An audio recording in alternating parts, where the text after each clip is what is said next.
Alright. Hi guys. I know, ano ba to? First time ever na ganito yung format nung ipopost ko. Pero okay na rin. Para for those of you na nagta-travel kung saan saan, baunin nyo na lang kung wala kayong maisip na gawin. Wala kang isip na matinong gawin. Oo. Last year, last year, 2015, sobrang onti ng blog post na gawa ko. Sorry, wala akong excuse for that, maliban sa life happens. Pero ngayon, we're exploring new ways to provide more content. Yes, provide more content. At we kamusta na may producer? Anyway, I'm here right now. Hindi sila nakikita dahil podcast ang format natin ngayon. I'm here with two very dear friends of mine. One of them is my younger sister, Jana. Jana, say hello. Hello, everyone. Okay, so, and yung kanyang best friend na dear friend ko rin, si Dayan. Dayan, say hi. Hi! Okay, so one thing that we have in common is that we all love movies, and we just saw a movie which was apparently the best picture sa MMFF 2015, which is, sasabihin ko na namang English only please, pero buti na lang, hindi natuloy. Ano yan? Hashtag walang forever. And right now, para may disclaimer din, kung medyo paikot-ikot niyo sinasabi namin or anything of that sort, sana hindi naman mangyari. 5:15 a.m. na ngayon. We saw the movie last night, last full show. Hindi pa kami natutulog. Hindi pa kami kumakain. Saktong lasing sa puyat at gutom. At kung narinig niyo yung tumitilak na manok, hindi siya ang off schedule. Kami ang may kasalanan. So, pasensya na kayo. Nasa liblib na pook ng Fairview kami. Probinsya pa rin to, kaya may manok. Tsaka kapitbahay namin, may mga manok silang pansabong. Anyway. Why do you need to know that? I don't know. Saktong bangag nga eh. Anyway. So, English only. Please, sabi ko ulit. Hashtag walang forever. Brought to you by hashtag walang tulugan. So, let me just give you a quick summary ng movie. It's a rom-com. Well, I think about a rom-com writer played by Janeline Mercado. Ang character name niya ay Mia. Very good. Hindi ko na naman sinabing Mai. May ako ng Mai kanina pa. Si Mia, writer siya and successful writer siya ng rom-coms. At ang nagbibigay sa kanya ng inspirasyon, apparently, although hiwalay na sila, ay ang kanyang ex-boyfriend na si Jericho Rosales, who plays Ethan. Or Et. Isa siyang game designer or programmer / businessman na successful din naman sa field niya. Pero apparently, naghiwalay sila ni Mia a long time ago. And ang story nito nag-revolve sa kanilang past and potential future. Now, magsa-spoil kami. So, spoiler warning, guys. Wala ko kayong magagalit. Inevitable yun. Siyempre, pag-usapan namin yung tatlong bagay nga. Which are, number 1, ano yung maganda sa movie? Number 2, ano yung pangit sa movie or hindi namin nagustuhan? And pangatlo, ano yung recommendations namin sa film? Ano yung mga things that they could have done to make it better or to fix it? To fix it na lang kasi there are quite a few. Well, quite a lot. Okay, so let's start it off. What's something that you liked about the movie, Dayan? Ako yung favorite part ko, syempre yung unang part. Kasi yun talaga yung pinaka strength ng movie. Nag-start kasi siya na may montage nung reality at saka yung sinusulat ni Mia. Kasi nga si Mia, rom-com writer siya. Parang actually more like cutaway scenes than montage. So, may interview si Mia, tapos nagtatanong sa kanya yung interviewer, of course. And then, magkakaroon ng scene nung sinulat niya. From one of the movies na sinulat. Tapos, kung ano nangyari doon sa kanila talaga ni Ethan. Ngayon, interesting yun para sa akin kasi pinakita yung difference ng kung paano siya sinulat, parang ganon. Paano sinulat, tapos versus yung reality kung ano nangyari sa kanila ni Ethan. Tapos, more than that, na napag-usapan din kanina, parang nga siyang may pagka-meta. Kasi, Nagsusulat si Mia ng rom-com, tapos nasa isang rom-com siya, the movie, kumbaga. So, yun. Yun yung pinaka interesting Interesting. para sa akin. I agree. Actually, I found it parang very refreshing. At I have respect for the creators of the film dahil bold choice yun considering na mainstream movie to at hindi na basta mainstream movie kundi MMFF movie na gumawa sila ng ganong klaseng mga creative tools. Kasi alam niyo naman ng Pilipino, gusto natin ng linear na kwento, may beginning, may end. May mga Filipinos, hindi lang Filipinos, pero people all over the world na hindi pa rin gamay yung konsepto ng flashback at flash forward. Pero hindi lang ganun ang ginawa nila. Ang ginawa nila snippets talaga at walang introduction. If you notice it, di ba guys? Basta wala siyang fade to black, walang introductions, walang segue from the interviewer ni Mia. Basta lang mag-flash yung scene from a movie, meron lang subscript na kung anong movie siya kunyari. Sino yung director. Director. Tapos, aside from the first ever yata na pinakita, bigla na lang siya quick cut din dun sa scene, na si Jeneline at si Jericho, yung gumagawa nung same scene na yun, pero apparently sa totoong buhay na nga nangyari. Bold choice siya kasi hindi siya ganun kadaling makuha. At saka yung gagawin mo siya. Kasi parang dalawang scenes yung ginagawa mo sa isang... Actually, tatlo nga. Oo, tatlo yung flashback nila, tsaka yung interview. Apat! Kasi si Jericho din, tinatanong din meron din siya siya ng mga perspective. friends. Tinatanong din siya ng friends. So, very creative talaga yung first few minutes. Mga siguro first 10 minutes ng film or first 15 minutes ng film. So, kudos to them for that. It was something new. I enjoyed it. If merong mga hindi nakaintindi, I understand din. Kasi they could have done things better than which we're going to talk about later. So, tama na yun. Ikaw, Jana, ano naman ang nagustuhan mo about the film? Ako, syempre yung supporting characters, talagang very funny sila. Nag-add sila ng color dun sa story. Tsaka, especially, pag nakikita ko kasi si Kai Cortez, alam ko na magiging nakakatawa yung film. And yung mga pasimpleng banat ng mga supporting characters, very appropriate. Tsaka very... Anong tawag dito, maganda yung timing nila. Tsaka maganda yung delivery. Tsaka kung buong movie, wala silang supporting character na hindi na artista.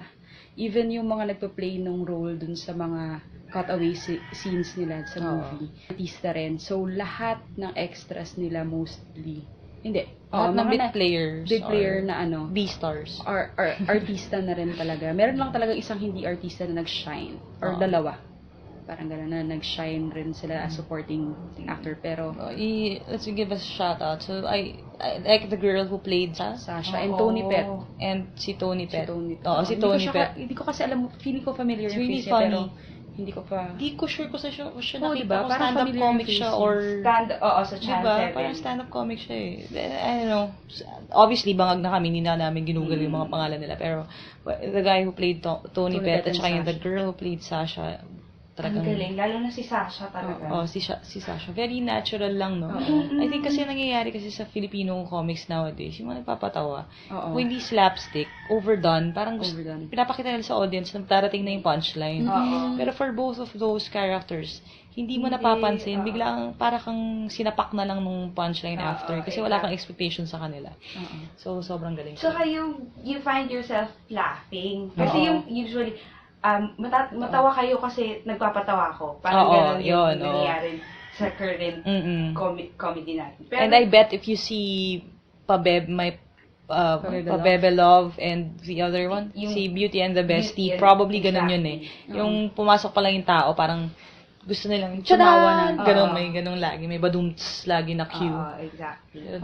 Ito wala eh. No? Tsaka yung comedy niya, hindi lang nakatago dun sa lines, yung expression rin ng face nila, yun nga, tsaka yung timing nila. Di ba may time pa doon na si Sasha lang, ano yung sinabi niya, yung parang inasor niya lang si Jericho after nung nila, yung so, wala namang line, pero hindi mo nga alam kung scripted yun, di ba? Pero dahil tama lang siya, ang funny.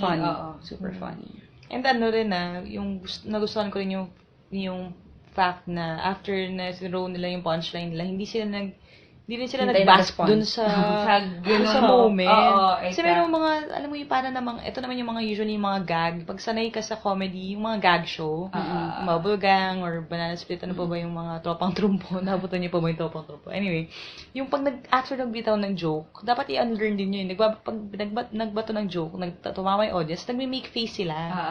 Na parang, pinapakita nila na natawa kayo dun sa pagpapatawa ko. Dito hindi. Nung sinabi yun ni Sasha yung Nag-walk out walk siya. out. Walang pause first. Kasi gano'n naman sa totoong buhay, di ba? I mean, pag nag-joke ba ako sa mga kaibigan ko, bigla akong gaganon ba ako sa or dulo? is it, intayin natin ng konti para mag-simmer. mag-simmer. Para din. Matawa sila. Hindi naman. So, talagang, at pag tuloy-tuloy yung eksena, tumatawa ka pa lang, kasunod na. Oo. And alam nyo, naririnig talaga na buong sinihan, tumatawa. Oo. Lahat talaga tumatawa. Oo. Yeah. So, that's a good point then. Ako, I would like to talk a little bit about yung acting naman ng lead character. Oo, So, totoo yun. one thing na we all agree on, if it weren't Jeneline Mercado and if it weren't Jericho Rosales who played those roles, hindi siya mag-work at all. I'd go so far as to say na kung hindi sila yon at hindi sila ganun kagaling umarte, nag-walk out ako sa pelikula. Talagang within the first 45 minutes, baka umalis na ako dahil talaga maraming flaws dun sa movie. Pero dahil sila yon, they managed to make us, love those characters. Hindi man love, pero feel for those characters kahit tragically flawed sila at wala silang matinong masyadong linya to start with.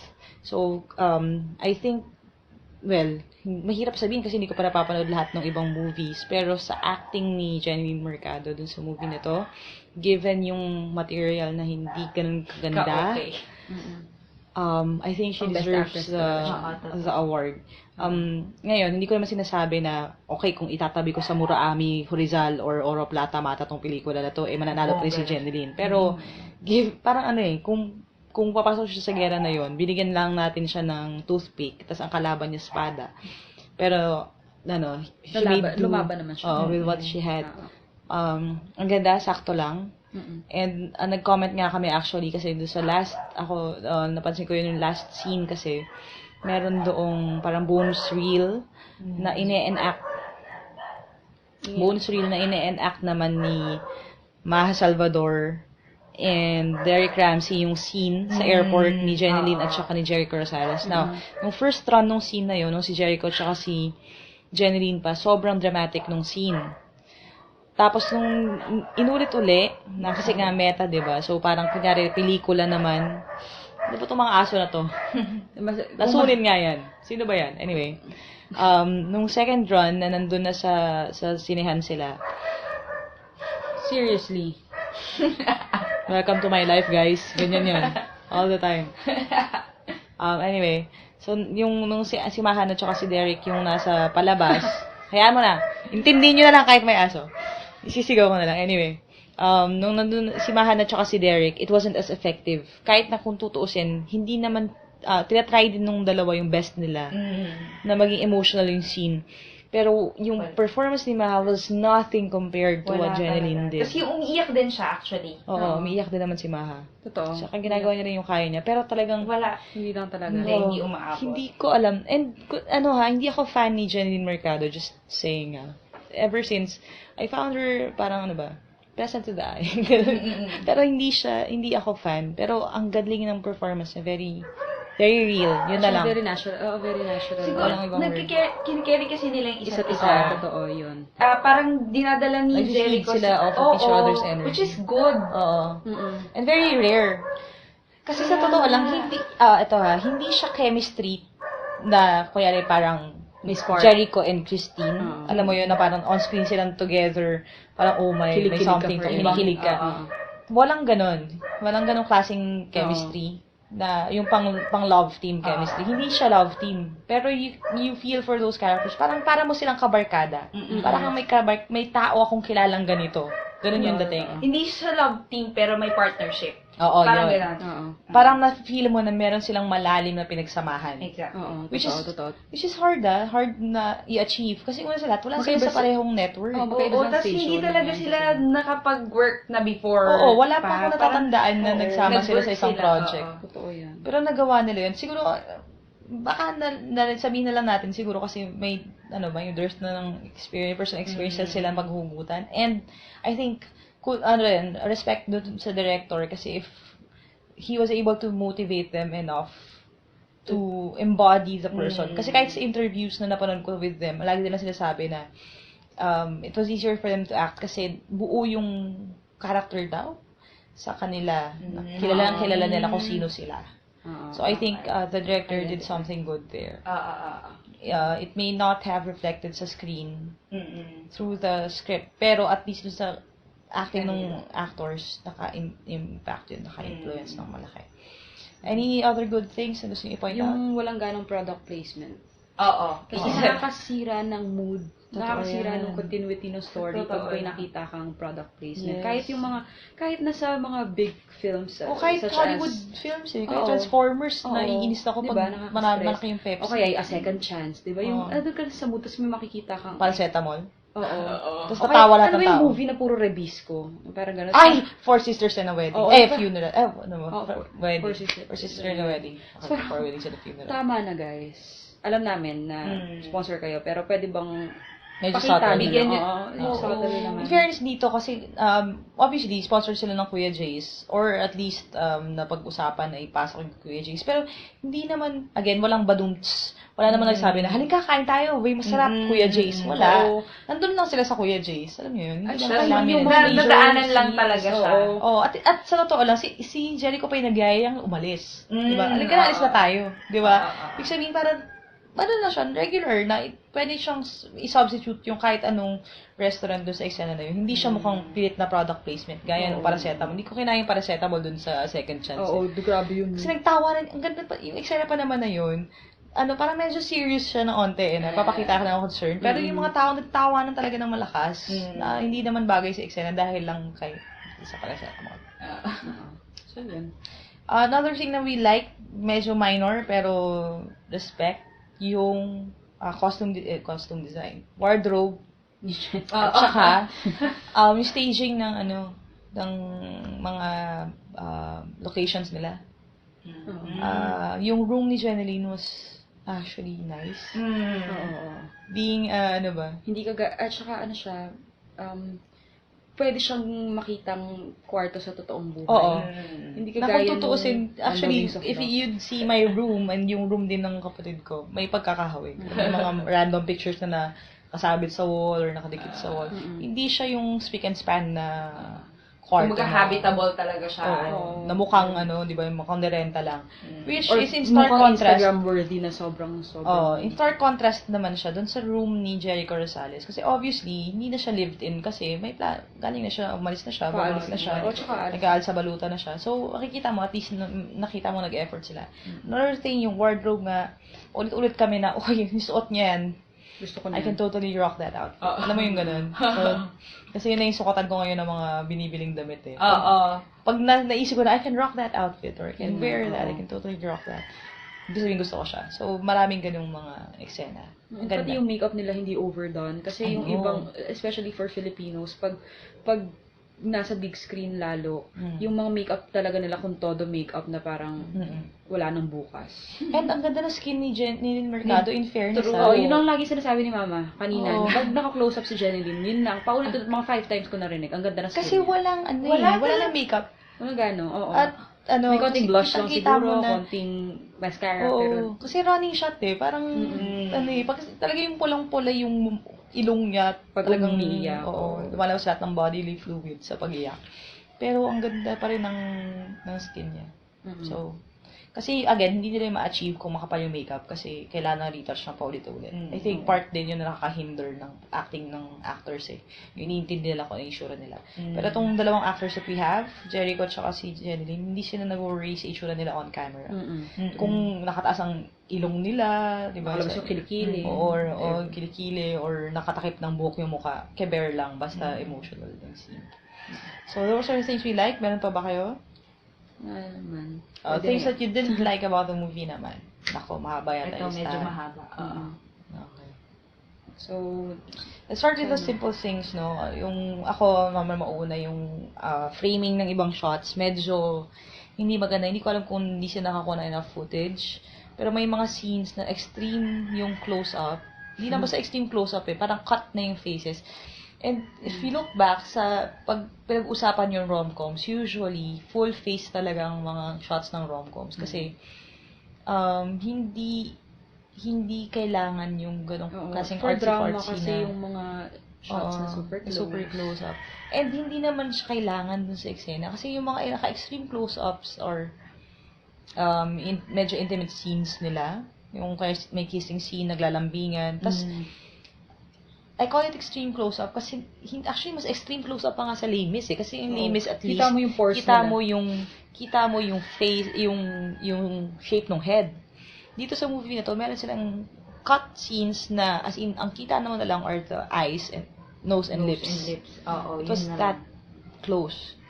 And it takes away from yung experience ng people, I think, pagdating sa rom-com. Kasi yung mga ganong shots, medyo hindi na relatable yung characters when you do that. And nagiging awkward na rin for Filipinos especially. Oo, especially kung kissing scene pa.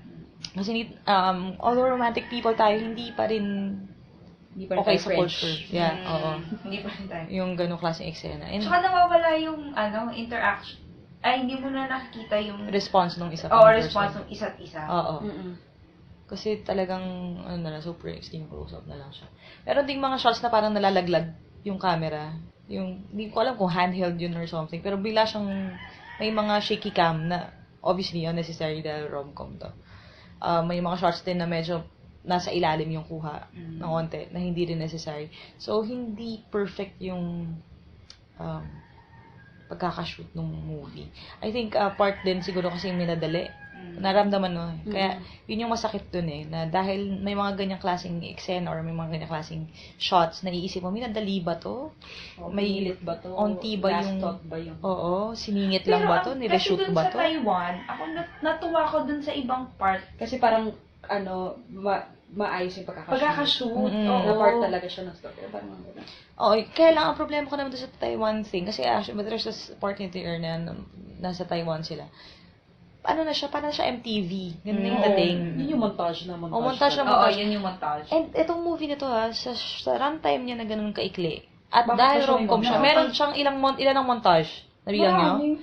Mga... 4 yata or 3 Basta. na montage. Meron silang montage sa Taiwan, meron silang montage ng flashback ni Jericho. May montage ng first. So, yun, in comparison, may isang training montage for Rocky, the original Rocky, na I think is the best sa series. Maliban sa Creed, hindi counted yung Creed. Isa lang ang montage, isang training montage lang, and yung mga tao medyo Na-attach. Parang okay. Na-dismayan. Oh, hindi naman na-dismaya, pero yung parang naramdaman mo na yung presence ng montage. Alam mo yun? Naging thing na siya. Dito, may 3. Diba? Parang overdone yung hindi mo tuloy alam kung naubusan ba sila agad ng filler. Tapos meron pa yung na hindi ko rin appreciate na shot dun sa montage sa Taiwan. Yung nasa cable car sila. Tapos paulit-ulit bumabalik yung cable car. Kasi the thing with montage is if hindi siya aabot to sa level ng 500 Days of Summer na parang flashback yung montage, na ibig sabihin lahat ng mga quick frames lang nung lahat ng minontage na. Nagiging pag repetitive siya at hindi ganun, na ibig sabihin sama-sama na lang sa end, wala nang effect. Para na lang siya, again, music video. Parang yung pag nagkakaraoke ka. Ako yung ginagawa sa kasal. Oo, ginagawa sa kasal. Or yung kakaraoke ka, di ba? Pag nagkakaraoke ka, mahaba yung kanta. Kunyari, ang video lang, di ba, ang video lang na nasa Wow Philippines ay, kunyari, 10 slides ng pictures or 10 frames. Pag ang kinanta mo ay zombie o kaya Chiquitita, iikot uli. Alam mo yun, babalik yung video, yung footage. Parang ganun ang nangyari. So, hindi rin masyadong maayos. What else, guys? Ako naman dun sa sinabi kong good thing kanina na yung sa supporting. Pero sa sobrang daming supporting, hindi na sila nabigyan ng shine.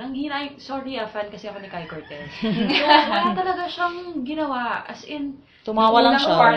Naki-assert lang. Ganun lang yung role niya. Di ba parang sa English only please, sa kahit anong lugar na nandun siya or kahit anong movie na nandun siya, may highlight siya Ito lang talaga yung movie na nakita ko na napanood ko na, nandun siya, pero wala siya.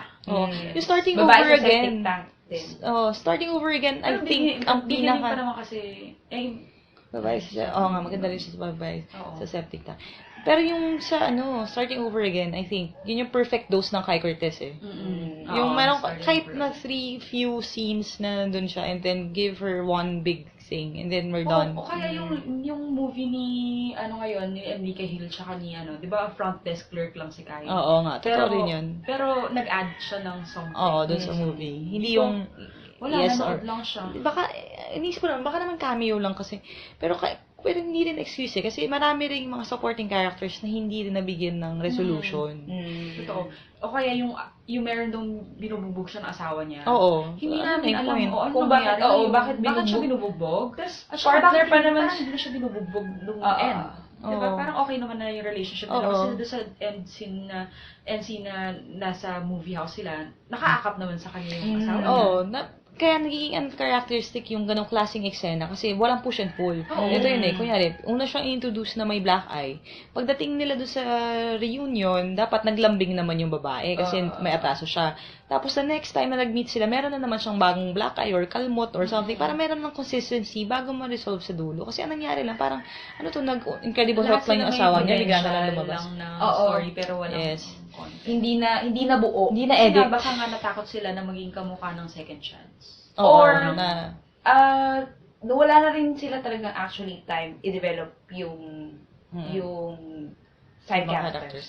Ang mapapatanong ka tuloy, meron ba talagang scenes na naiwan sa cutting room floor? Alam mo yun, yung parang nag-edit ba sila para... Oo, natanggal. Oo, at natanggal yun. Sayang. Pero again, bibigyan ko sila ng ganong excuse kung yung pinakita na final product ay puno ng content. Pero again, with the 3 montages that we had na unnecessary, yung repeating scenes, sana yun na lang nilagay nila. Kasi, na-remember, ito pa ha, yung dun sa eksena na, yung describe namin na we really like na snippet nung movie and then juxtapose dun sa, inulit-uli nila, same scene, same length. Nang paulit-ulit. Kung pinapanood ni Jericho, tsaka nagkukwento rin one time. Oo. So, parang, Actually, pwede ka tatlong play sila nung scene ni Jason tsaka ni Melay. Kasi nung nanonood yung TV, Nanonood si Sasha, tapos, unang-una yung kay Jeneline sa interview. Pangalawa, nanonood yung si Sasha. Pangalawa, yung si Jericho yung nanood. And hindi, hindi nila minontage hindi na ginawa yung eksena. Hindi. Inulit-ulit Inulit talaga. So, mapapaisip ka talaga. Sayang yung oras. Oo. Una. Tapos pangalawa, pwede naman mag-start na lang siguro sila in medias res para gano'n na nanonood si Jericho Rosales tapos yun na yun. Oo. Kasi naintindihan naman na ng audience na yun. Pinanood. Oo. Pinanood na namin. Bumili siya ng lahat ng DVD. So, ba't mo bibilin kung di mo pa panoorin? Oo. So, understood na dapat yan. Kung nagsimula man lamang siyang i-play lang yung isang Oo. gets na yan. Sayang. May thing din ako dun sa eksena na yun eh. Kasi i-build na natin dahil nandun na tayo. Sana ang nangyari na lang, di ba, yung magpa-flash ng onti yung, kahit wala ng dialogue, yung scene, tapos yung face na lang ni Jericho, scene, face ni Jericho, scene, face ni Jericho, hanggang dun sa part na naghiwalay si Sid Lucero at saka yung Girl. I don't know. Oo. Tapos, nag-change na, kasi ang mukha ni Jericho all throughout would be parang, alam mo yung amusement lang. Kasi parang lang, kilala ko to, may recognition. Tama nga, parang she really loved me. Parang ganun yung feeling. Tapos dun sa last eksena na yun, yung kahit nag-look away lang siya or look down, kasi it became really real for him din, na yung merong genuine pain si Jeneline doon sa nangyari sa kanila. Kung ganun na lang, nag-save sila ng time, nag-save sila ng effort, tapos hindi rin kami nainis. At saka may time pa silang do Other other things things na kailangan nilang i-develop. Makakapag-add ng value dun sa movie. Oo. Kasi I think ang nangyari kasi na, ito mahirap sa ensemble cast eh. Yung malaki na cast. Hindi etong movie na to, pelikula na sakit ng lahat ng pelikula ngayon. Hindi sila nakapag-decide. Ano ba to? Rom-com ba talaga to? Barkada movie ba to? Ensemble ba yung cast? O dalawa lang sila? O kailangan ba natin maging drama? I-push natin drama. Kasi I think what worked for English Only Piece last year was that malinaw ang intent. Dalawa lang talaga sila sa movie. Exactly. May supporting cast, pero Fleeting. ano lang sila, sandali lang. At saka hindi, buo na yung kwento ng supporting kasi hindi mo kailangan ng arc sa story nila. Yung dalawang bida lang talaga pinag-uusapan. Pero ngayon, eto, hindi eh. Hindi talaga. Nagbukas sila na maraming pinto dun sa kwento ng mga cast. Kaya Yun- tas walang resolution. Oo, problematic nga yun kasi 'di ba parang recently, yung pag pinapackage yung mga movie, romantic, meron ka na romantic comedy, meron ka pang action, meron ka pang etc. etc.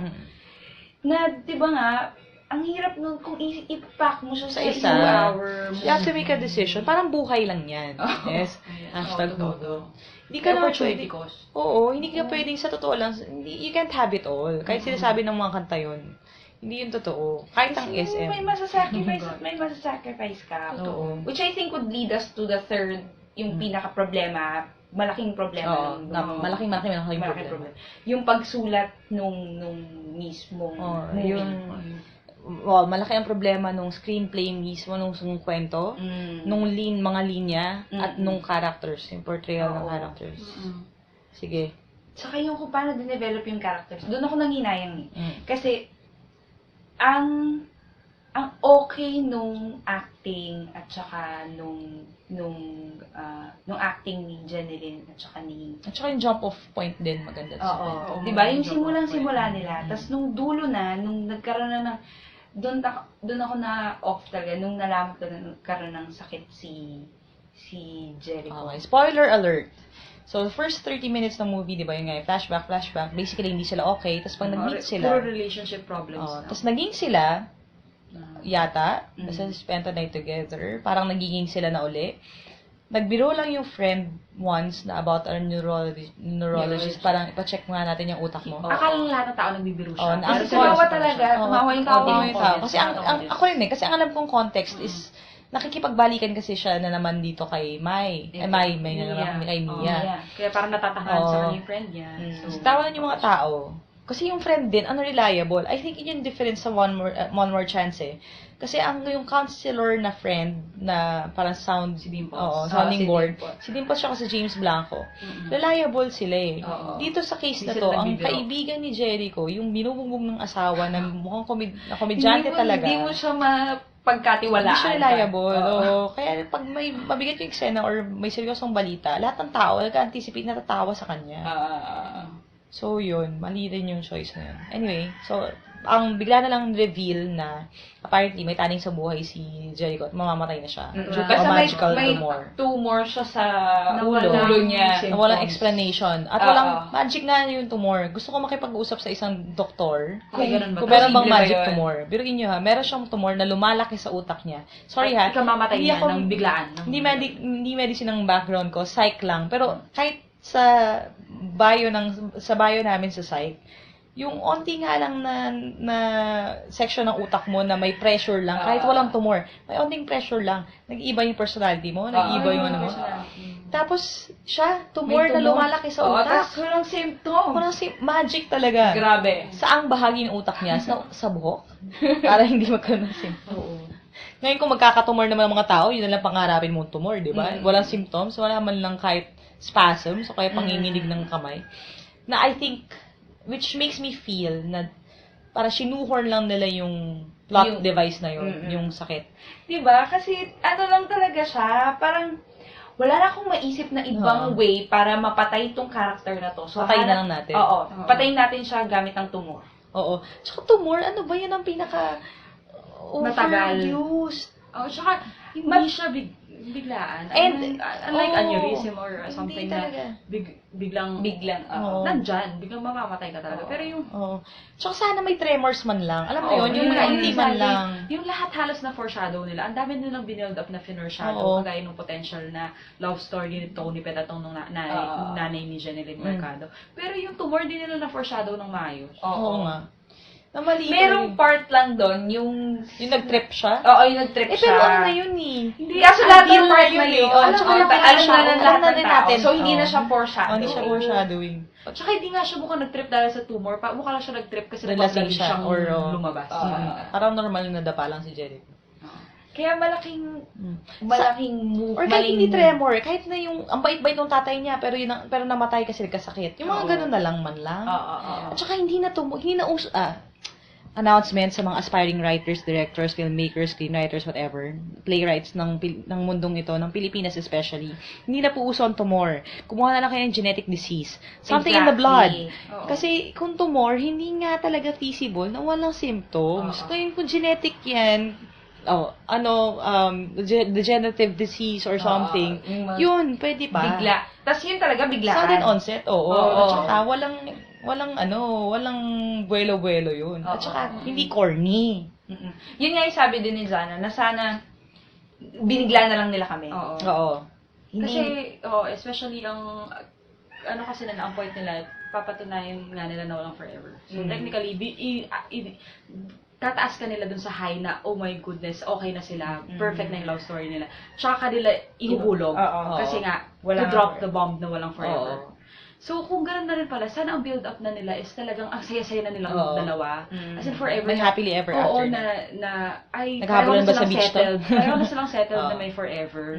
Tapos, bigla na lang, kahit anong random thing, masasagasaan si Jericho, o kaya biglang may kailangan siyang i-rescue na bata, tapos mamamatay siya, do something heroic. Kaya nga, I think, one of the reasons din kung bakit nagkaroon ng sudden twist din sa plot is because, lahat naman kami nag-agree, sinabi ko na rin kanina pa, I think, niisip na rin nila, I feel na iba ang original na plot nito. And then, meron silang mga certain movies na iniwasan nila maging ganun katulad Ishura, nun. So, ito ay parang crossbreed siya ng, yung pelikula ni Vong Navarro tsaka ni Tony Gonzaga, yung comedy, yung nakasabit sila sa sampayan. Yung may tumor din yata basta may taning ng buhay ni Tony doon. Ihalo mo yun kay Vilma Santos, kay Luis at saka kay John Lloyd. Ano ba yun, may sampalan. Tapos ihalo mo yung One More Chance. A second chance. One More Chance muna. One Yung More barkada Chance. aspect. Okay. Tsaka yung breakup aspect niya. Nahugot. So, chapso ito ng mga iba-ibang pelikula at hindi siya talaga nag-work. Ngayon, dahil nakikita nyo na rin, papunta na rin naman tayo doon, itatahin na namin yung third part nitong podcast ito, which is most things na gusto namin i-improve dun sa movie. So, tayo, sige, suggestions. Kung tayo ang nagsulat ng movie, ano yung mga babaguhin ninyo? Ako, suggestion ko would be, scrap the entire second half of the movie. So, keep the intro na super creative hanggang doon sa point na nag-meet sila. After that, all hell breaks loose. Doon na nagsimula ang downfall ng movie. So, kung tayong magsusulat, anong gagawin ninyo? After nila nagkita. After nila magkita. Yung ako kasi, okay lang sa akin na yung nagkabalikan sila.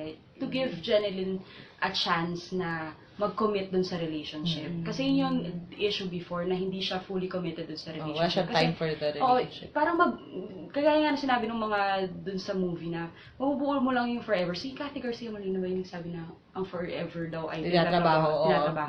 So, gano'n rin kasi yung stand ng most people sa forever. Especially mga may asawa, di ba? It's a decision, it's a commitment. So, para ma-reach mo yung point na may forever, kailangan may commitment on both parts. So, okay lang sa akin na magkaroon ng chance si Jeneline na mag-commit dun sa relationship, magkabalikan sila ulit. Pero, ang ano lang sa akin is, yun nga, sana kung, nagigets ko kasi yung point na gusto nilang i-immortalize si Jericho doon sa writings doon sa movies na sinusulat ni Jeneline. Yun yung sinasabi nila Pero hilaw din eh. Pero nagigets mo na yun yung direction nila. Yun yung proyekto nung... na yung forever nila, maybe hindi physically na magkasama sila. Pero yung memory ni Jericho doon sa anak, yung memory ni Jericho doon sa movies, na immortalize. Kasi may foreshadowing yun na sinabi nila na parang, yun talaga yung mga artists, di ba, na immortalize sila through their works. Yung sinabi ni Kai Cortez. Favorite ko si Kai Cortez. Okay, sinabi niya na parang... Kai Cortez, itong number 1 fan mo. Go for Kai. Ina-follow kita sa Instagram, I love you. Tapos, anong tawag dito? Sinabi niya yon na parang, yung writers na immortalize naman sila by the movies na sinusulat nila. So, naiintindihan ko na yun yung intention nila. Pero, yun nga, mali yung... Naiintindihan ko yung need para patayin si Jericho. Pero ayoko nung method kung paano siya Paano siya pinatay. Kasi pinatay, oo. unnecessary yung drama. Oo. Given na Melodrama, rom-com hindi na siya Oo, drama lang. Sobrang dami ng iyak dun sa dulo. Na parang, Oo. kahit yung mga tao naiiyak kay Jericho na kasi naawa sa kanya, pero hindi sila makarelate Na-confuse dun sila. sa... Oo. Lahat ng tao sa movie house nakatulala. Tapos parang nagtatanong lang sila, anong nangyayari? Totoo ba to? Is this the real life or is this just fantasy? Diba? Parang yun lang, kung mamamatay si Jericho, yung abrupt nga, para mas masakit kay Jeneline. Kasi kung kailan siya fully committed sa relationship, na ready na siya, na ready Biglang, silang i-work oo. yung relationship, biglang mawawala. Alam mo yun, hindi naman kailangan na dahan-dahan or sobrang torture kay Jeneline. Yung mere fact pa lang na, ay, nag-commit ako, tapos pala nawala. nalipas. Torture na yun eh. So, huwag na natin i-push na gano'n. Kaya ako rin, I agree totally with all of those things. Meron din akong gustong i-point out na kung babaguhin nila, I think would make the movie better, which is, yung mga characters walang focus. Wala silang, hindi consistent yung character sketch nila. They do things na totally ibang-iba dun sa kung ano yung pagkatao nila. Tapos, ang dami nilang hang-ups. Oo. Tapos meron pang yung doon sa nanay ni Jericho. Oo. Bakit kailangan pang may nanay Ba't may siya? mention pa ng nanay? Oo. Kasi ito yun eh, kung ang hang-up, ganito, at least, tumutulong yung chan ko, nagugutom na ako. At least, the way I write, personally, when I draw up characters for whatever I write, hindi mo kasi kayang hindi mo kayang i-describe yung buong pagkatao, lahat ng layers, at lahat ng problema sa lahat ng aspeto ng buhay ng isang character. Pero you can focus on one thing na kaya niyang baguhin dun sa arc ng story. Dito unless, of course, biopic yun. Tipong Amelie, di ba? Syempre, siya lang yung tao dun. Paano masabihin yung Amelie? Kasi pension, di ba? Amelie, tama. Kung dahil siya lang yung focus, pwede kang magtingin, di ba, ng iba-ibang problema niya. Kasi siya lang yung character. Pero ito rom-com to eh. So, dapat, yung dalawang character, at most, meron silang isang hang-up lang. Unless, ang hang-up nila ay pa sa pagkakaroon ng maraming hang-up sa lahat ng bagay. Okay, kung may OCD ka or something, yun, sige. Or talagang, basically, hindi ka makamove on. Dito, hindi. Ito ang presentation kay Jeneline, emotionally constipated siya, hindi ma-express yung sarili niya. Nagagalit na lang siya bigla. Pumasok sila doon sila, di ba, nag-break sila a long time ago. Nag-meet sila sa awkward position. At pareho silang galit sa isa't isa. With intense passion. Galit sila na, sobrang harsh nila sa isa't isa. Pareho silang feeling nila misunderstood sila. At parehong purong anger lang. Walang isa sa kanila nag-take ng step back na anday lang, may mali yata ako sa nangyari. Although si Jeneline, dun sa end, ay sinabi niya na biggest regret niya yung nangyari. Pero yung pagkakasabi niya nun, parang napakonsensya Parang si Jericho spiteful eh. Yes, exactly. Tapos, ang masakit pa doon, after niya sinabi yun, doon nangyari yung bigla silang naging okay ulit. Naging sila. Na, sa totoo lang, out of character for both, kasi galit na galit ka nga, di ba, supposedly. Tapos, buti ko si Jericho, light lang yung pagtanggap niya nung nangyari. Ito yung suggestion ko. Ewan ko kung you agree with me, guys. Ito ang suggestion ko. I'd rather na, sige, i-keep na natin na si Jeneline yung galit sa sitwasyon. Kasi, galit siya sa sarili niya eh. Kasi, di ba, ibig sabihin, siya kasi yung nag-call off ng engagement nila. Siya na nakipag-break kay Jericho. And to protect herself, magiging wary siya. Di ba, yung, meron siyang strong front. Na parang gano'n. Si Jericho, since ang character sketch siya mula sa beginning naman, impulsive siya. Siya mismo nagsabi sa movie na impulsive siya. Light yung dating niya at pabling siya. Di ba? Kung yung ganong persona, minentain na lang nila, na ang ikagugulat ni Jeneline is that sobrang okay niya. Nung nagkita sila next, may hang-up na hindi pa siya nakakamove on dun sa paghihiwalay nila. Siya yung unreasonably galit dun sa nangyari. Tapos si Jericho, overly friendly na, okay, hayaan mo na, okay na yun, tapos na yun. Kasi, which would even make more sense, dahil nga may tanning na siya. Di ba, ibig sabihin ko ako, faced with my own mortality. Oo nga, ibig sabihin, di ba, kung nandun yun sa story. Again, kahit walang tremors, is a good foreshadowing. Kasi diba, ano lang, bakit masaya siya. Iwalayan ka na, dinrap ka na like a hot potato, tapos okay ka lang. Kasi nga, mamamatay na siya eh. So, kung light lang siya, tapos magugulat si Jeneline, bakit okay siya. Oo. Di ba? Tapos, and then they would become, friends in a way. Yung merong may pursuit lang si Jericho na maging okay lang, ma-resolve lang yung, magka-closure lang. Kasi kung ako mamamatay, Oo, di gusto ba? lang ng Yun ang closure. gusto ko eh. Ako ang may gusto ng closure. So, ang parang gusto niya na sabihin kay Jenny na okay na yun, wala na yun, huwag mo nang isipin. Tapos dahil dun sa paghahabol niya kay Jenny na makuha yung closure na yun, mai-in-love sila uli. And then, dun sa eksena na kunyari nag-kiss sila or may, kahit sabihin natin, ibigay na natin sa kanila, may nangyayari sa kanila, tapos dun mag-pull away si Jericho. Oo. Na Na mas masakit para kay, magiging mas masakit para kay Mia at magkakaroon ng bang, hindi parang ibig sabihin, sasabihin lang na consistent pa rin dun sa image niya nga na, kasi public Public lang siya, naman siya eh. Parang sorry Mia, hindi ko ginustong masaktan ka this Mm. way, pero hindi, hindi ito katuloy, we will never be like yung nangyari sa atin before. Tapos doon na magkakaroon ng deep realization si Mia na sandali lang, dapat po siyang habulin kasi I want more of this, di ba? I missed him so much ngayon na meron na kami, parang I had a taste of what we could be. Hindi ko na to ila-let go. Tapos doon na magkakaroon ng push and pull kasi ayaw ni Jelly kung ma-attach kaya si Mia kasi nga mamamatay siya. At doon nang galing yung mistake niya na nilet niya yung guard niya daw na dapat hindi niya na hinok si Mia. Si Mia naman yung habol ng habol kasi ang reason kung ba't sila naghiwalay before kasi hindi siya makakommit. Ngayon naman, ready na siya to commit. Pero si Jericho naman ngayon yung ayaw. Kung nag-focus na lang sila dun sa ganung klaseng sitwasyon. Yun kasi yung problema, feeling ko kasi, again, indecisive na naman kasi sila. Kasi maraming means kasi para i-express yung walang forever. It's either hindi kasi kayo meant to be, or na hindi kayo ready yung situation nyo personally, or hindi lang, hindi kayo meant na magsama together. It's either between yung tao, yung relationship, or natural causes, kagaya ng pagkamatay. Diba? Parang hindi nila hindi sila nakapag-decide kung may issue ba dito is, ay hindi tayo bagay, or hindi tama yung time, hindi tama yung pagkakataon, or masyado tayong maraming hang-ups, o natural causes. Kaya sama-sama na lang. Oo nga. Kaya nga, kung ganito, kung ganun yung ginawa nilang decision na linear yung kwento. Okay. Question naman, how do you suggest na tapusin natin? Kasi gagawin natin yung sarili nating kwento kung tayo yung nagsulat. Wait lang. Mamamatay pa rin naman si Jericho. Pero ang naiisip ko ditong parang perfect na parang pagkamatay. Naalala mo yung pagkamatay ni Gerald Butler sa PS I Love You? Abrupt din siya. Natulog lang siya. Oo, hindi parang may something about his brain din na hindi nila na-detect.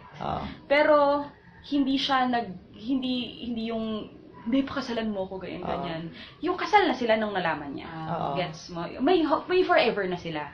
Nung may ginagawa na, may tinatrabaho na, yun talaga yung biggest part para sa akin na may tinatrabaho na silang forever. Bago siya mawawala. Kasi wala ka namang mawawala kung wala kang ganun. So, yun yung kung i-rewrite yung love story. Kung gagawin natin yung may sakit, ipipilit natin yung core na part ng story na may sakit. Apparently nakaka-apekto dun sa decision making ni Jericho. How do you suggest we resolve that? Meaning, Hindi, kasi diba, nag-agree tayo so far dun sa part na, yun nga, may push and pull. Paano yung resolution nun? Kung alam ni Jericho na may sakit siya. Paano natin siya isosolve? Yung ginawa nila, yung ganon. Let's use yung material nga nila. I-improve lang natin. Iayusin lang natin. So, doon tayo hinto sa alam niyang meron siyang tumor. Okay? Tapos na-reignite na nga nila yung may relationship sila, di ba? Kasi ayusin natin yung plot nila eh. So, nag-stop tayo dun sa, kumbaga, naging sila, tapos di ba may tumor. Kasi alam na kasi second gusto opinion nang mag-pull away nung ni isa eh. Gusto na mag-pull away ni Jericho. Tapos bumabalik si Mia. Mahabol naman si Mia. Pero hindi pa alam ni Mia na may sakit si Jericho. Anong gagawin natin? Instead of, kasi ang nangyari dun sa movie was, basta naging rude si Jericho, sinaktan niya si Mia, sinabi niya na engaged siya to someone, tapos fly siya sa Taiwan, iniwan niya yung babae, na siya namang humabol sa kanya. Kung kayong, anong gagawin niyo instead of that? Or tatanggalin talaga yung buong elemento ng pagkakasakit. At bigla na lang siya malalaglagan elemento ng ng pagkakasal. Pero kung yung airplane. ganun na, given na nagkaano na, for me, na lang, embrace na lang ni Mia yung pagiging risk-averse niya, yung pagiging afraid niya, pagiging fearful niya. Hindi niya na ipaperson sa Jericho. For me lang. Ipupush niya na yung family niya, yung responsibility niya. Kaya dito in real life. Oo, hindi in real life. Pero kaya siya na yung magiging writer na walang forever. Siya na yung writer ng, alam mo yun, siya na yung, may imbibe niya na yung walang forever. Siya na yung maging persona nung walang forever. Okay, so ano na lang. Parang, Okay, I get it. So yun yung kay pero although, ano pa rin, ang ending pa rin, parang kay Chris Aquino, love, na parang, yung sinabi niya na yun yung kwento ko, pero sa inyo, baka hindi ganun. oo, or yung, kahit na nag-end siya, it was good, parang gano'n. Na, makikita mo dun sa story nila sa screen na, ay, at least, nagmahal ako. Oo. Tama. Pero walang forever. Okay. Kasi Ikaw, walang Dayan. hashtag walang forever naman siya. Oo, Para tama. masakit. Consistent din siya. Okay, ikaw din. Kasi yung sa akin, I think i-retain ko pa din yung pumunta si Jeneline sa Taiwan. Kasi importante para sa akin na ma-establish na may ginawa si Jeneline para i-pursue yung love na hindi niya pinursue dati. Oo. Para Pwede change naman naman yung character, may growth yung character Oo, niya. para may growth naman yung character niya at may development. Hindi naman kailangan actually sa Taiwan. Basta mapakita Ipili lang niya na, lang yung sarili.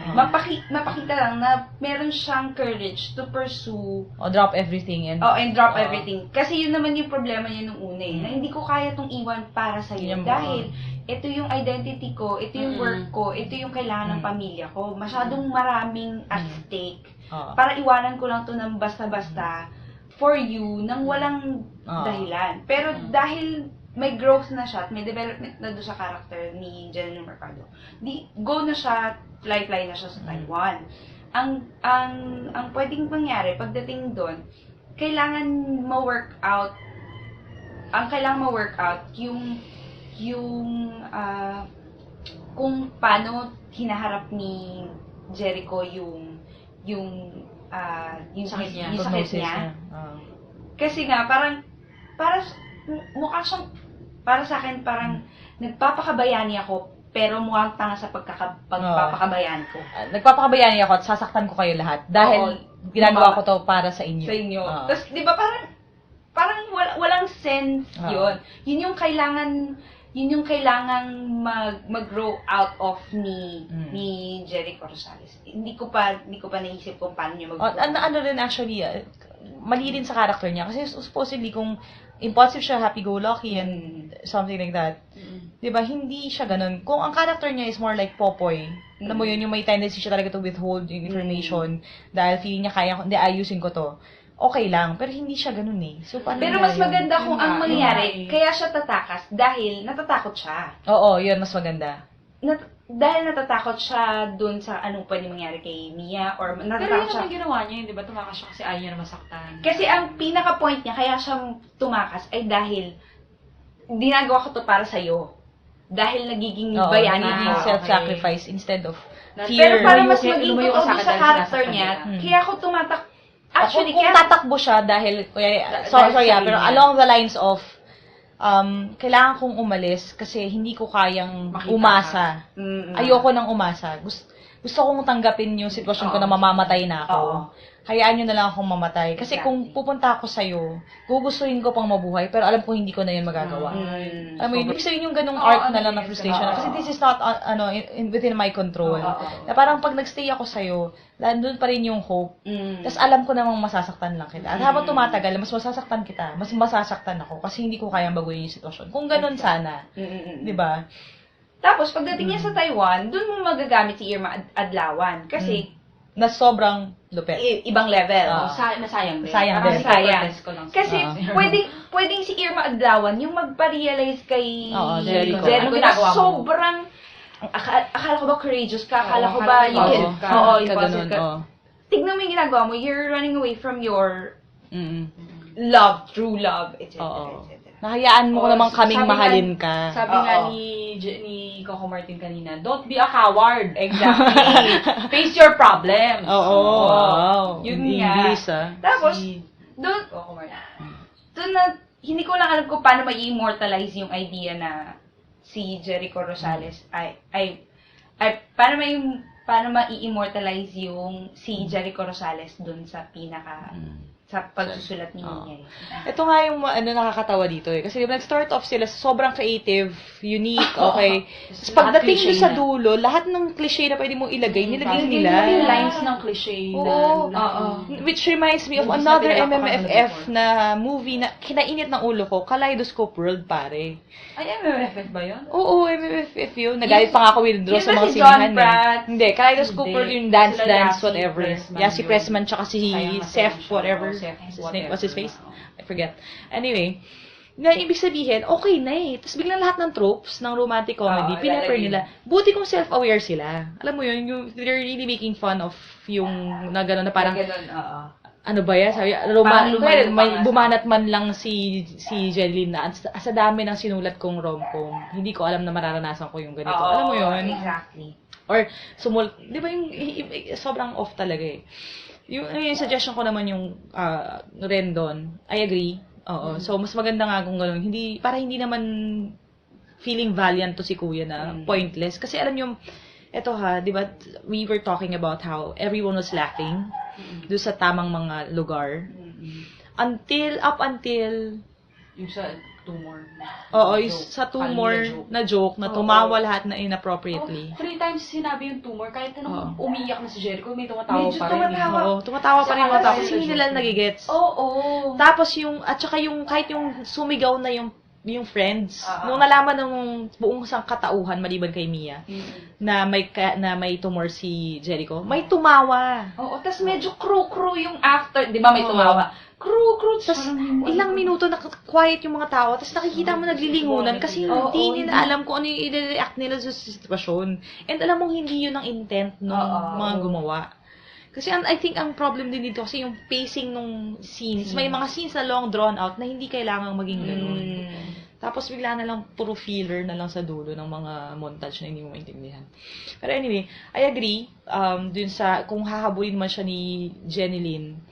Sabihin na lang, ang point kasi sa akin, kung may sasabihin si Jenny Lynn doon, hindi na yung hindi na yung ginagawa ko to para sa'yo, minamahal kita. Hindi na ganun eh. Kung kailangan niya i-convince si Jericho na tumatakbo sa kanya dahil ayaw siya masaktan, ang entry point niya sa pagko-convince kay Jericho would be something like, hindi mo to gagawin for you, gawin mo to for me. Hayaan mong mahalin kita. Alam mo yun, yung bigyan mo ako ng chance na gawin sa'yo yung mga bagay na hindi ko ginawa noon. Alam mo yun, kung ganun yung entry point, mas naiintindihan mo. Pero naaawa ako kasi ang ganda-ganda ng eksena dun sa overlooking na restaurant. Dahil ang gagaling nila umarte, pero walang kwenta yung script. Sayang talaga yun. Wala silang sinasabing may sense. Wala talaga. Tapos bigla na lang nag-propose ng Oo, ganun na lang. Tapos tinanggap ni Jericho na nung una, ayaw niya talaga. tanggapin. Binigyan muna ng ilang araw na Oo. pinapaliwanagan siya ng nanay niya nga na, anak, Kasi tanggapin mo na. hindi ka naman makaka-reach ng epiphany ng gano'n na sinasabi, blah, blah, blah, blah, blah. Or- Epiphany. Ito pa yung suggestion ko. What if, nung nandun siya sa Taiwan, nanonood si Irma ng interview ni Jenny Lynn. Alam mo yun, yung interview pala with, kunyari may interview, tapos kahit may shot lang part na nakatingin si Jenny Lynn sa malayo, Oo. na parang, kunyari, tatanungin, ano yung pinaka gusto mong, biggest regret mo pa rin. Ang sasabihin niya na would be, hindi yung nahiniwalay niya si Jericho, pero yung sasabihin niya yung na, kunyari, sa totoong buhay kasi hindi ko kayang baguhin yung script. Yung mga something like that. Yung ibig sabihin meron man lang realization, okay, may nami-miss ko siya, yung ganong feeling. Hindi yung, parang hellbent na siya na lumayo sa lahat, tapos biglang magbabago isip niya ng isang gabi lang. Diba? Tapos yung pagkakamontage pa nila nun, parang walang nangyaring problema. Oo, tapos biglang okay na sila lahat. Oo. Na hindi talaga nagme-make ng sense. Hindi talaga. Kasi kung ganito na lang kung nag-show up lang dun si Jenny, tapos nga, hayaan mo akong mahalin ka. Tapos kahit na yung first night, 'di ba, ibig sabihin lumiwas si Jericho, pero nandun pa rin siya the following morning, nandun kasama nung nanay, 'di ba? Tapos okay, tapos dun niya sumbatan na ni Jenny Lynn si Jericho. Siya na mismo yung sumigaw na sinasaktan mo ako, sinasaktan kita, sinasaktan mo ako, sinasaktan mo yung sarili mo, sinasaktan mo yung lahat ng nakapaligid sa'yo, di ba? Hindi ba pwedeng maging masaya na lang tayo sa mga like that? Kasi doon na lang siya mag-snap, di ba? Doon sa reality na, okay, sinasayang ko yung oras ko. Or biglang sumakit yung ulo niya ng bonggang-bongga. Yung, isa ma-realize niya talaga na, okay, mamamatay na ako. Sayang talaga yung oras. Sayang talaga yung oras. Mukha akong tanga dahil sinasayang ko lalo yung oras dahil naghihindi ako ng... Oo, nang walang kasense. Dahil nandun na yung tao na masahin na eh. Diba? Ano pa mga gagawin niya? At saka hindi ko alam, yung talaga yung parte, san ba, ano ba yung mas masakit? Na sinabi mo na may fiancé ka sa Taiwan? Oo. O yung sasabihin mo na may sakit ka? May sakit ka? Oo. Di mo mas sinaktan mo yung babae nung sinabi mo na binatray mo siya. Timer. At saka hindi mo lang sinira yung babae, sinira mo yung image mo, niya of you. Oo. Tapos forever niyang iisipin sa buhay niya yun, na shucks, hindi ko napansin. Alam mo yun? Na meron pala siyang... One thing na I think everybody should know na very important na when we deal with other people is, kailangan natin sila bigyan ng chance. Irespeto natin sila to make decisions for themselves. Kasi manipulation na itong pinag-uusapan natin, di ba? Ibig sabihin, ibigay mo lahat ng facts. Kung ano yung pinag-decisionan niya, respeto mo. Hindi yung ikaw ang gagawa ng decision para sa kanya. Tapos pagdating ng dulo, ikaw conveniently patay. Di ba? Hindi mo na mararamdaman. Yung babae ngayon, iisip-isipin niya, sana naramdaman ko na may sakit, baka may tinatago lang pala siya, tapos galit na galit ako sa kanya. Isipin mo kung namatay siya, na galit si Jeneline sa kanya dahil binetray siya, tapos doon niya na-discover na kaya pala siya iniwasan kasi may sakit siya. Kung ikaw yung babae niyan, makaka-move on ka pa ba? Hindi na. Tapos, di ba mas, ka nun? Mas broken ka nun? Kaya nga. Kasi parang, selfish yung decision, hindi yan selfless. Ibang level talaga. Peter talaga tayo. Oo nga. Tsaka isa pang issue ko yung indecisive na naman sila doon sa pag-immortalize kay Jericho. Saan ba siya i-immortalize? Sa writing, doon sa produkto ni Jeneline o sa anak? Bakit nagka-anak? May tumor na nga eh. Buti ko nag-preserve siya ng sperm somewhere or something. Hindi, pero kasi mukhang, nung latter part, nagpakasal na sila. Kasi sabi nga, kahit na.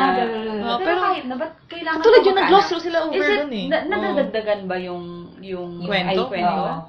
O meron lang anak na kusino na kailangan ipasok dun sa... Baka anak ng producer or something. Diba? Hindi again, naging kamukha lang rin nung kay Aga tsaka kay Christy. Kasi ang souvenir ni Aga nun ay yung anak niya.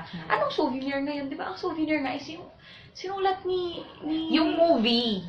Yung sinulat nga ni Jenny. Exactly. So, tsaka hindi rin na-resolve yung arc ko eh. Yung walang forever. May wala ba o meron? Kasi, kung, ito yung suggestion ko na,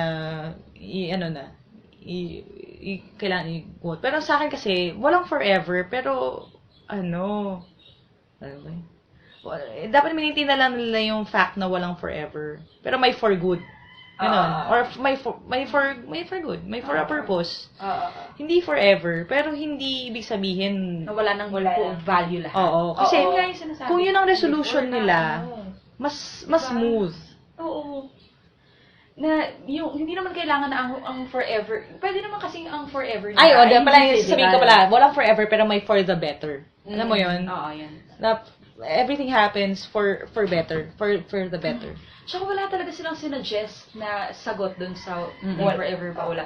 Given na sinagot naman na nila yung tanong dun sa title nila na walang forever. Oo. Alam mo yun? Ano ba talaga stand ninyo? Panindigan nyo na wala ba talaga meron? Kasi pwede yung paradoxical nga na parang na-settle kay Jeneline na walang forever kasi nga, kagaya na sinabi ko kanina na nag-commit na siya sa family niya. So, tinanggap niya ng walang forever for her. Si Jericho, tinanggap niya rin walang forever for him kasi nga mamamatay siya. Tapos sabay nilang panonoorin yung film. Tapos doon makikita ng mga tao, guys, gumising kayo may forever. Kasi eto yung forever nyo. Diba? Nasa kanila, walang forever. Pero technically, yung people, hopeful pa rin na may forever. Oo. Yes. Hindi yung bigla na... Kasi nakakatawa kasi, di ba, ang ganda na. Tapos, binombard nila ng maraming problema. Tapos sa ending, tinay nila na parang ribbon na regalo. Ito na, happy na lahat. Hindi ganun eh. Kung gagawin yung dark, go all out na dark na. Parang pangatawanan mo na. Oo. Hayaan mo na yung mga taong tumanggap. Hindi nga, yun nga, kasi, ang pinaka-problema nga, yun nga, kagaya na paulit-ulit natin, indecisive sila. Oo. Hindi nila alam kung anong gusto nilang gawin dun sa movie. Oh, yung parang siguro pa dark na, tapos sabi nila, ay, MMFF pala to, no? Kailangan maging dapat masaya. Kasi pag hindi masaya, Hindi ano, nila ayaw ng mga tao, Oo. di ba? Pag hipagbitin, ayaw ng tao. Kaya nga sayang, kasi ang ganda-ganda nung simula.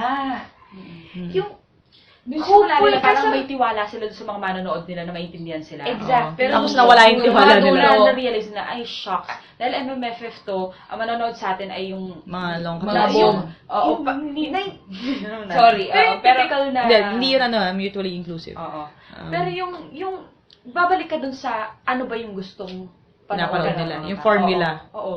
So, na may tragedy lagi. naniwala ka na dun sa mga people mo na may confidence kaya ka na nila. kaya Oo. nila. At saka bakit ngayon pa? Eh last year nga English only please, it was even more more So, parang ano ba? basic, ang basic Oo. lang yan. yung And story ano nila, ha, diba? Walang, walang nga climax na bomba Oo. climax. Pero people loved it. Oo Bakit nga. ngayon pa tayo nagre-revert dito sa ganitong klaseng pelikula? exactly. Baka Sayang. spread too thin kasi si, Hindi, si ano eh. Villegas to eh. Oo. Tama ba? Oh, Pero writer Dan siya, Villegas diba? to. Oo. Sino ba writer nito? Hindi ba siya writer? Tama, ang galing natin, hindi natin. Hindi, kasi yun. ang kay Antonetta Downey ay yung All All You I Need Need Is All You Need Is Pag-ibig. Pag-ibig.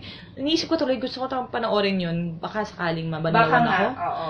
Pero ito talaga, off talaga siya. Oo, hindi, Sobrang marami mali. siyang hindi nga siya nagdesisyon sa buhay. Parang, ang nangyari, ewan ko kung ito ang totoong nangyari. Pero parang, this movie started with someone's vision. Tapos, yung someone na yon either Siya nawala siya sa nagsulat. project, or hindi niya napanindigan kasi may mga bigger people na nakisawsaw Oo. at gumawa ng decisions dun sa pelikula. Na parang, Nagsusun okay, hindi siya. nila magugustuhan yan pag hindi happy Sabi ko ending. na, Gawin dapat natin ito, happy oo. ending. Hindi nila maintindihan yung mga organic na bigla na lang naghiwalay or bigla na lang naging sila. Balisin natin yan. Kasi yung, ito polarizing din yung decision nila na bigla na lang sa span ng isang gabi, di ba? Maging sila na uli. Oo. After years ng heartbreak at obviously hindi sila At saka yung makabuhay method pareho. ng pagbabalikan nila, hindi Oh, physical known din sa Philippines yun eh. Pero, Hindi- bold choice, di ba? Kung pinanindigan nila, okay na rin. Kasi ang real life problems, kasi sabi ko nga, I was whispering today nung tumatakbo yung movie, di ba? Messy to yung mga dialogue na ganyan na hindi mo maintindihan. Yung mga motivations nila behind yung mga things na sinasabi nila, obviously contrary dun sa nararamdaman nilang totoo. Pero ganun ang totoong tao eh. Sa totoong mundo, ganun ang totoong tao. sila. Kung pinanindigan na lang nila na ganun, Dinediretso na lang nila. oo. Sana ganun na lang, na kumbaga yung movie, lahat na pinagawa nila is all about miscommunications, yung mga good intents na hindi na-express sa tamang methods, pinanindigan na lang na hindi. Pagdating ng dulo, lahat sila nagmumonolog na. Diba? Noong umpisa kasi hindi sila nagmumonolog eh. Parang di ba yung pagkakakwento ni Jericho, kahit na puno-puno ng pait pa rin, yung pagkakakwento niya kila Kai, pero normal. Oo. Nung dulo, pareho, nagbabalagdasan na sila. Tsaka ang nagbumubuo pa nga ng story ni Jericho nun yung friend niya eh. Kasi Oo. parang sawsawero pa yung... Kasi ayaw niya, ayaw Ayaw niyang mag-comment. i-discuss. Oo. Oo. Kasi Kasi ganun sa totoong buhay, di ba? Pangiti-ngiti ka lang, hinahayaan mo yung friends mo sila magkwento. Oo, kaya yung hugot Kasi ka lang ng konti, tsaka pero hindi kahit mo bubuin. awkward din yun para sa'yo, di ba? To say something Oo. very private sa buong Opisina, na ikaw palang boss. Oo. So, Tsaka yun nga, ang weird kasi kahit naging ganun ka-intense, hindi napatunayan ni Jericho na deep yung love niya for Oo, her. hindi. For Jenny. parang convenient lang. Kasi anong nangyari, nung nagsabi lang parang bumigay na si Jenny, nagsabi siya na parang nilaregret niyang hiwalayan, dun niya lang parang, di nga niya pinursue eh. Pinuntahan niya lang sa bahay. Bumigay So, lang sa Timon. ito yung tanong, parang dun sa mga lalaki lang nagtatanong na, kung liligawan kita, sasagutin ba kita? Alam mo yun? Tapos pag sinabi mong oo, tapos niligawan ka lang ba niya? Dahil sinabi mong oo, may pag-asa ka sa akin? Parang ganun yung nangyari. Dahil, basically, nag-flash na si Jerry na, okay, pwede na. Nagbukas na siya ng pinto. Kaya lang, sinundan nito ni Jericho. Diba? Tsaka yun nga, puro verbal kasi yung pagkasabi ni Jericho na hindi, parang yung ikaw na yung buhay ko or what, na ready na ako nung pagkakataon na yun. Pero hindi kasi napakita yung heartbreak niya after nung iniwan siya ni Jenny. Hindi ko na-cut dun yung scene na parang nakatulala lang siya sa walk away. Mas matindi, mas emotional pa nga yung pagkakahiwalay ni Sid Lucero eh. Oo. Hindi sa ka movie. ni siya ni Basha, Version. di ba? Nung naghiwalay sila. Wasak na wasak siya. Wasak na wasak nagkaroon ng pagkakataon ng moment si John Lloyd na wasak na wasak siya. So, nakita mo kung gano'n. Yun kasi Dinibdib parang niya talaga. wala eh. Naging successful pa siya, di ba? Parang gano'n. Kung doon sana siya nagkaroon ng brain tumor sa sobrang depression. Pwede ba yun? Hindi naman pwede yun. Tapos ito naman, kung wala totally yung brain tumor, ang ano ko dyan, na, again, bold move din, na yung morning after na may nangyari sa kanila, pinangatawanan ni Jericho na, hindi, ano lang to. Ibig sabihin, playtime lang. Diba, gusto mo, gusto ko, ganun lang, diba? Tapos doon na magkakaroon, doon na yung conflict. Oo, na parang dali lang, ano nangyari dito? Or, better yet, kung talagang mas bold pa sila, yung pumunta talaga si Jericho to actively hurt. Oo nga, hindi nga yung sinabi Pwede nga din. na parang ang ending, ang sasabihin lang ni Jericho sa paghiwalayan niya, binigyan kita ng bagong story ang isusulat. Okay na ba yan? Sige, Nakuha mo meron na yung ka gusto pang 3 ko. pelikula. Gusto ko sa akin, May 3 pelikula ka pang magagawa. Parang ganon. Or something na talagang, dahil vengeful nga siya, sasaktan niya talaga. Diba? O kaya, kasi, na hindi niya tinake sa positive yung fact na sinulat ni Jericho lahat ng, ni Jenny Lynn. Na-offend siya na ginawa siyang, pinagkakitaan siya technically ni Jenny Lynn. Tapos makakita siya kaya ng preview nung storyboard or nung magsisit-in siya dun sa meeting na ipepresent ni Jenny Lynn yung kwento. Tapos makikita niya na naman, ito na naman ako. Ginamit mo na naman yung sinabi ko. Kailan ba magiging totoo ba tong love story? Ito yung love story ba na to, nasa utak mo lang, sinusulat mo lang, o itong gusto mo ma-experience with me. Kung gano'n na lang, wala nang sakit-sakit naman. Ang dami-daming pwedeng gawing conflict. Sayang kasi tumunog na yung chunk. Ako, nagugutom na po Pwede kami. kasi yung big issue nila yung pagsulat nga bilang writer si Jenny Lynn. Sana yun na Pinandigan na lang nila. Na dahil sinusulat ni Jenny Lynn yung nangyayari sa kanila, na parang hindi na totoo. Hindi na siya nag-live ng life. Nandun na siya dun sa... Kaya ka ba niya inaaway kasi para may story siya ngayon? Oo, tama. Maganda nga yun kasi parang... Kung nag-commit nga sila. Again, kagaya ng movie na to, yun yung problema nila. Hindi siya, wala sila. Kagaya rin ni Jenny Lynn, yan ang dun sa movie, yung problema nila, commitment. Kaya walang forever. Kaya itong movie to, walang forever din. Kasi yung movie na to, yung character ni Jenny Lynn Mercado. Yun yung embodiment ng pelikula na ito. Tsaka nawala talaga yung thought na walang forever. Nawala. Nasaan yung walang forever dun? Diba? Also, in-explain naman yun kasi ni Jenny Lynn nung latter part. Kaya pilit kasi nung pagkaka-explain niya. Saka para lang magkakorek-korek nasa lahat. extra na yun diba?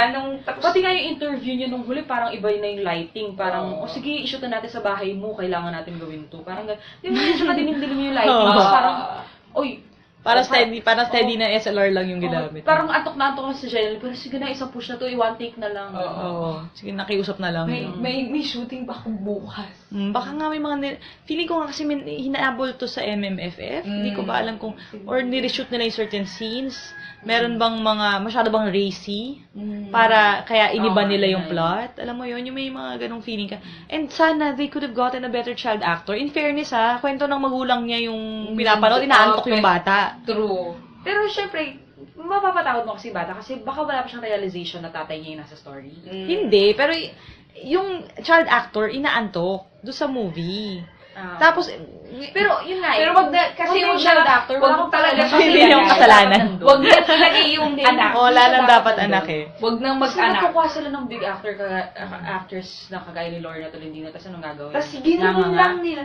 Yung pinagsarhan, ang ginawa lang talaga ng pinakaginawang malaki ni Lorna Tolentino doon, sinarhan niya yung anak niya sa labas ng bahay. Yun na yun. Wala na, hindi na umangat si Lorna. Na lang. Tapos special participation. Yun lang. Oo. Mas maraming screen time si Lorna Tolentino kaysa kay Irma Adlawan. Pero si Irma Adlawan, at least, ma-achieve siya sa iyak siya, diba? At least umakyat siya. Si Lorna, wala talaga. Wali ka. Alam mo, sa ganda ba, diba, kahit nakita na lang nila, di ba, tuluyan na nga namatay si Jericho, umuwi to si Jenny na broken, tapos binanatan siya ng nanay niya nung same banat, di ba, iiyak mo lang yan, anak. Pero wag mo kaming pagsara ng pinto, hayaan mo kaming mahalin ka. Di ba yung kahit ganun na, man lang, na may resolution? Again, wala talaga siya doon sa title. Wala siyang, ano ngayon? Hindi, yun nga, hindi, ano na lang doon, di ba, walang forever, pero may ngayon. Di ba, yung sabihin, hayaan mo lang, one day at a time na lang, di ba, yung parang gano'n. Tapos again, pag ganun yung resolution nila, hindi siya rom-com. Family drama siya. Diba? Kasi, Alam mo, my dear, huminto siya sa pagiging rom-com nung nagkaroon ng May Tumor. Oo, dun na yun. Doon na yun eh. Yun na yung... Dapat hindi... Kasi ang Davao, hindi siya rom-com, di ba? Oo, at si Heaven, hindi siya rom-com lang ngayon. Natawa ka lang eh, di ba? Ridiculous na malaking joke yun. Parang yung Charlie Saint sa pang isa pa rom. Pero sana hindi na lang nila minarket yung hashtag walang forever as rom-com. Sana minarket Kung na lang ginawa nila yun, alisin nila yung pangalawa. Hulaan nyo kung ano to, ganun. Yun sana yung title, hashtag, hulaan nyo kung ano to. Hashtag undecided. Oo. Hashtag with reservations. Rom-com with reservations. Uy, yan na. Baka hindi mapaliwanag yan yung Alma Moreno. Yung ganyan. Pills! Grassroots. At saka ikot-ikot lang. Wait lang, nag-iisip lang kasi ako. Hayaan mo naman ako mag-isip. Anyway, so, yun lang ang onti naming masasabi. Kanina wala pang araw, ngayon masikat na siya. Sikat na nga. And if you stuck around hanggang ngayon, congratulations to you. When you see me around, or any of us three, kung makikilala nyo kami, dahil wala naman kami picture dito, dahil podcast to. Batiin nyo kami at ilibre namin kayo ng Max Cherry Menthol. Sana magawa natin yung All I Need Is Pag-ibig. Tapos gagawin din natin. Lang ako eh. Gawin natin siyang tradition na rin. Sige, susubukan namin panoorin yung All You Need Is Pag-ibig. Tapos ipopost na rin namin. Ngayon na, pupunta na kami sa sinihan. Wala na tulog. Yung marathon namin. Yung marathon namin. Hindi ako Tapos matutulog. sunod na namin yung Beauty and the Bestie. Pero, Wala tayong masasabi. hindi, pag Super Bowl, doon. Hindi natin alam. Malay mo naman. Pero eto tapos i-marathon natin, doon sa sukdulo ng antok natin, panoorin natin yung may bebe lang. Baka sakaling, baka sakaling ma-table flip natin. Tsaka yung wala tayong pakialam sa opinion ng mga tao, kahit naway nila tayo, salain nila tayo sa social media. Wala kaming pakialam. Gusto lang namin ng tulog. Anyway, thanks for listening, guys. And if you like this, feel free to post a comment below. Kung gusto nyo i-share, bakit naman hindi? Puyatin nyo rin yung mga kaibigan ninyo. Kung gusto nyo kaming saimahan sa susunod naming pelikulang panonoorin, pwede rin. Iplano natin yan. Kasi hindi tayo magaling gumawa ng plano. Tsaka kung nakikinig man si Kai Cortez, hi. Yes, Kai Cortez, I'm working on a script for you. Ang title ay More to Love, I Love You, We Love You All. Bayan, do you love Kai Cortez? Yung film mo. Oo, inaabangan namin ang career mo kay You Rock. You're the best. Whoever you are, the girl who played Sasha, sana marami ka pang project dahil hilarious. Pero nakita kita, alam ko na nasa On the Wings of Love ka, girl. Ay, alam ko. meron palang isa pang magandang doon sa film, pahabol lang, si Ebe. Oo! In fairness yung nawala ng konti yung init ng ulo ko doon sa times na kumakanta si Ebe. Ay, naku. Pinagbigyan ko yung montage That dahil siya ang voice. background music. At talaga physically, nandun siya. Nandun siya, oo. In fairness. Daming Kumanta talaga invest siya. dun sa, ang daming friends nung director tsaka nung Oo, cast. sa investment. Ang daming people. At I think ito yung difference dito, and ito rin yung huli kong point. Nag-ramble na. Pero ito na yung huling point ko. Ano yung difference, I think, ng magiging review ko kung panonoorin ko yung My Bebe Love ba? Bebe Love? My Bebe Love? Or yung Beauty and the Bestie? Versus yung kung bakit sa tingin ninyo, we've devoted enough time na pag-usapan tong pelikula na to. At yung mga pelikula na yun, hindi namin binother na panoorin. It's because mayroon kaming hope. Etong lahat ng feelings namin na to, so if there's any chance na yung mga people behind this movie are going to hear this, we had high hopes, high expectations for this movie. Kaya it was so disappointing for all of us. Heartbreaking. Kasi kung kung normal na, alam mo yung cash grab lang tong pelikula na to, Oo. at nagkalat siya ng lagim, hindi yun magiging ganito compelling for us na gumawa kami ng something about it or to say something about it. True. Sinasabi namin to, not from a point na, hindi, gusto lang namin manira ng... Oo, hindi. Hindi. Pero, genuine points na sana i-improve ng industry. daming Kung gagawa ka na bagong project, potential. ito yung pwede mong gawin. Kasi talagang gusto namin mag-improve yung cinema. Kasi yun yung only way. And I think nasa magandang opportunity, may magandang opportunity tayo na binuksan ng pinto ng English only please last year. Oo, sa rom-com Na yung genre ng rom-com na ang palatable na siya for a normal Filipino. Pinabayaran na siya, dinudubong na siya. Kung kumita ang that thing called tadhana, Tadhana. na di hamak naman, mas mahirap pang intindihin at mas malalim At saka pa. yung ano niya, I mean, kung paano siya sinulat, meron rin namang kamukha na foreign film. Oo. Pero natanggap naman ng Oo, mga natanggap tao. naman na, dahil iba pa rin yung Oo, feeling ng... tsaka iba pa rin yung character. Oo. Na ibig sabihin, kung naiintindihan, ini-embrace na tong mga ganitong klaseng pelikula, wag na po, mga filmmakers out there, wag na kayong matakot. Panindigan nyo na. Lalo na ngayon, tignan nyo, kung ganito pa lang ang itsura ng #MyForever at Nanalo nag-best na. picture na siya, kung i-improve pa to kahit 10% lang, ano yung potential for next year? So, yun lang yung sila gusto namin sabihin dito. All of this comes from a point of love. We love Philippine movies, we trust Filipino filmmakers. Exactly. And At saka yung mga actors din Oo. sa yung potential. And we all know na you can do so much better. So, we are here to cheer you on, hindi lang to put you down. So, I hope na kita nyo yun. Na we trust you. And we believe na marami pang parating na mas maganda pa dito. Go kay Cortez. Please, nagde-demand kami starring role, mainstream movie for Kai Cortez. Oh, true. Talaga, she's, oh my gosh. Alam mo yun. That person. Ay, naku. Tama na, we're fangirling. Sige, say goodbye na ladies. Meron ba kayong mga ipa-plug? Bye! Wala Oh, naman. wala Ang naman. gwapo ni Jerry Guys, we can Corozales. make sure. Okay. Sige, thank you for your time and love. Parang kay Aquino lang. All you need is pag-ibig nga kasi susunod natin yung Sorry. pagpanood. All you need is pag-ibig. Sige, God bless you. Keep watching movies. Happy and New Year, everyone. Happy New Year. Happy New Year! Dan. Happy New Year!